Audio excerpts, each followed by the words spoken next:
Hi students, welcome to computer class day 8। Although हमारी computer training course series 7 day की ही थी, लेकिन ढेरों स्टूडेंट्स एक्स्ट्रा क्लासेस के लिए रिक्वेस्ट कर रहे थे और चूंकि कंप्यूटर के कुछ इंपॉर्टेंट टॉपिक्स अभी भी बचे हैं तो हमने सोचा क्यों ना आपकी बात मान ही ली जाए।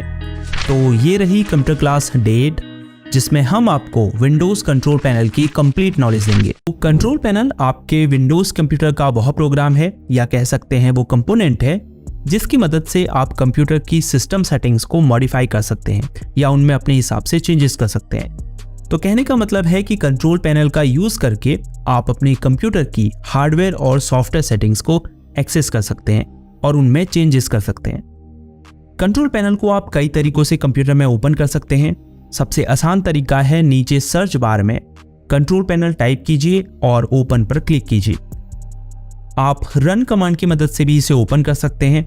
उसके लिए कीबोर्ड में विंडोज प्लस आर की को दबाइए, फिर यहाँ बॉक्स में टाइप कीजिए कंट्रोल पैनल, फिर एंटर की दबाइए।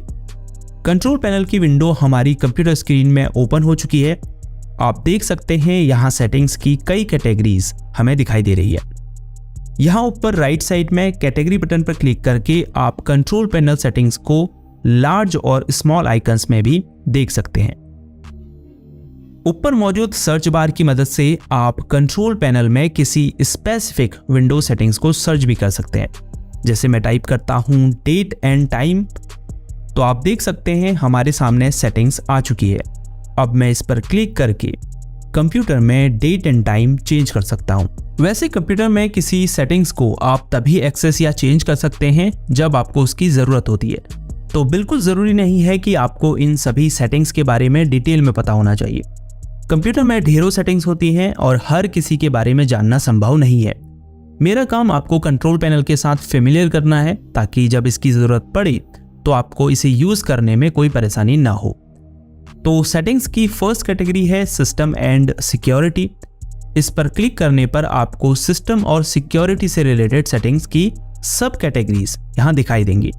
जैसे सिक्योरिटी एंड मेंटेनेंस से रिलेटेड सेटिंग्स है, यानी इस पर क्लिक करके आप कंप्यूटर सिक्योरिटी से रिलेटेड सेटिंग्स को देख और उनमें चेंजेस कर सकते हैं। ऑटोमेटिक मेंटेनेंस स्टार्ट कर सकते हैं, यूजर अकाउंट कंट्रोल सेटिंग्स को चेंज कर सकते हैं इत्यादि। तो कुल मिलाकर जो कॉमन प्रॉब्लम्स होती हैं सिक्योरिटी और मेंटेनेंस से रिलेटेड, उन्हें आप यहाँ डिटेक्ट कर सकते हैं और रिजॉल्व कर सकते हैं। इसके अलावा अपने सिस्टम की स्पेसिफिकेशंस को चेक कर सकते हैं, बैटरी सेटिंग्स चेंज कर सकते हैं, फाइल हिस्ट्री का यूज़ करके कंप्यूटर डेटा का बैकअप ले सकते हैं।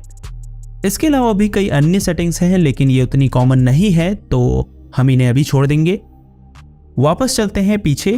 दूसरी कैटेगरी है नेटवर्क एंड इंटरनेट। यहाँ से आप नेटवर्क स्टेटस चेक कर सकते हैं, यानी अगर आप किसी वाईफाई नेटवर्क से कनेक्टेड होंगे तो आप यहाँ से उसका स्टेटस चेक कर पाएंगे, जैसे इंटरनेट स्पीड क्या है, सिग्नल क्वालिटी क्या है इत्यादि। एक न्यू कनेक्शन भी सेट कर सकते हैं यहाँ से, और नेटवर्क कनेक्टिविटी से रिलेटेड जितनी भी प्रॉब्लम्स होती है उन्हें ट्रबल शूट कर सकते हैं। तो कुल मिलाकर यहाँ से आप नेटवर्क और इंटरनेट से रिलेटेड सेटिंग्स को चेंज कर सकते हैं। उसके बाद हार्डवेयर एंड साउंड है, जिसमें आप क्लिक करेंगे तो आपको इस सेटिंग्स की और भी सब कैटेगरीज देखने को मिलेगी।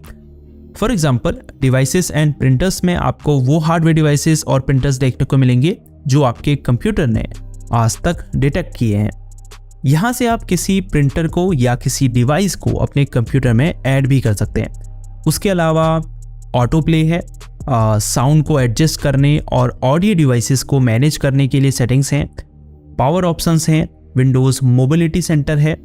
तो कुल मिलाकर हार्डवेयर एंड साउंड से रिलेटेड जितनी भी सेटिंग्स होती हैं उन्हें आप यहाँ से मॉडिफाई कर सकते हैं।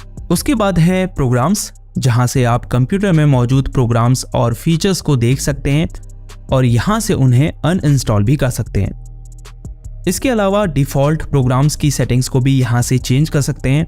फॉर एग्जांपल अगर आपने वेब को एक्सेस करने के लिए डिफ़ॉल्ट प्रोग्राम्स गूगल क्रोम को सेट किया है तो आप यहाँ से उसे चेंज कर सकते हैं। उसके बाद है यूज़र अकाउंट्स। इस सेटिंग से आप अपने कंप्यूटर में यूज़र अकाउंट्स को मैनेज कर सकते हैं। यूज़र अकाउंट्स का मतलब है आपकी आइडेंटिटी, जिससे आपने कंप्यूटर में लॉगिन किया है। जैसे सोशल मीडिया को यूज़ करने के लिए आपको अकाउंट्स बनाना पड़ता है, उसी तरह कंप्यूटर को यूज़ करने के लिए भी आपको एक यूज़र अकाउंट बनाना पड़ता है। तो यहाँ से आप किसी यूज़र अकाउंट्स का पासवर्ड चेंज कर सकते हैं या फिर एक न्यू यूज़र अकाउंट क्रिएट कर सकते हैं, यूज़र अकाउंट को रिमूव कर सकते हैं आदि। उसके बाद अपीयरेंस एंड पर्सनलाइजेशन है, जिससे आप अपने डेस्कटॉप का लुक बेसिकली चेंज कर सकते हैं। जैसे नीचे टास्क बार को कस्टमाइज कर सकते हैं। ईज ऑफ एक्सेस सेंटर की मदद से अपने कंप्यूटर को यूज़ करना ईजी बना सकते हैं, जैसे स्क्रीन रीडर का यूज़ कर सकते हैं, नरेटर को टर्न ऑन कर सकते हैं। ये फीचर उसके लिए हेल्पफुल हो सकता है जिस व्यक्ति का विजन लो है। उसके अलावा फाइल एक्सप्लोरर कैसे यूज़ करेंगे उसकी सेटिंग्स में चेंजेस कर सकते हैं, जैसे फाइल एक्सप्लोरर में कोई फाइल डबल क्लिक में ओपन होनी चाहिए या सिंगल क्लिक में, ये आप यहाँ से सेट कर सकते हैं। इसके अलावा फॉन्ट सेटिंग्स में भी बदलाव कर सकते हैं। उसके बाद है क्लॉक एंड रीजन, जहाँ से आप डेट एंड टाइम और रीजन सेट कर सकते हैं। उसके बाद है ईज ऑफ एक्सेस, जिसके बारे में हम ऑलरेडी बात कर ही चुके हैं। तो ये थी आपकी रिक्वेस्ट पर कंप्यूटर क्लास डे 8, जिसमें हमने आपको कंट्रोल पैनल की कंप्लीट नॉलेज देने की कोशिश की है। आई होप इस कंप्यूटर क्लास को देखने के बाद आप विंडोज़ कंट्रोल पैनल से अच्छी तरह परिचित हो चुके होंगे। अगर कुछ समझ में नहीं आया या आपके पास कोई सजेशन है तो नीचे कमेंट में हमें बताएं। इस वीडियो में इतना ही। आपसे मिलते हैं नेक्स्ट क्लास में एक नए टॉपिक के साथ। अपना ख्याल रखिएगा। तब तक के लिए गुड बाय।